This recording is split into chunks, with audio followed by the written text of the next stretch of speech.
Maar wat vertraging is nou ook het zwembad de zo'n sterren in Haarlem ek iepenen. Daarmee binnen nou alle iepenloftzwembaden iepenen in Noord-Nederland. En wat is er speciaal aan Joert? Wij zijn let iepen en het is dus eerste dag in een spiksplinternieuw zwembad. Alles erop en eraan nou. Hoe is dat ontstaan, dat nieuwe zwembad? Nou, ik zal je heel eerlijk vertellen, vorig jaar toen vonden de tegeltjes haast uit het bad. Ik hier liemklemmen en alles erop zetten om trot te zetten.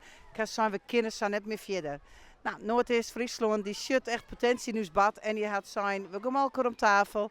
En die hebben eigenlijk de oude accommodatie verder heel mooi maken. En die had ons bad gefinancierd. En heatpipes natuurlijk en de warmtepompen bij. Dus echt nog verduurzamen. Nou, weet het wel spannend om Joert om hier een oren iepen te gaan deze mooie dag. Ja, echt wel. Tizi zoek opstarten en toen knapten de leidingen in de machinekamer. Een geluk bij een ongeluk, want gelukkig wieker, hier het s'nachts gebeurt en hier het zwembad in de machinekamer lijnen. En dan willen we nog lang net hier gaan. Dus nou net meer vertragings, nou alleen nog maar mooie dagen de komende simmer. Ik hoop het echt. Het zal vast lukken. Als het nou just hoe mooi het hier is, ja geweldig. Ja.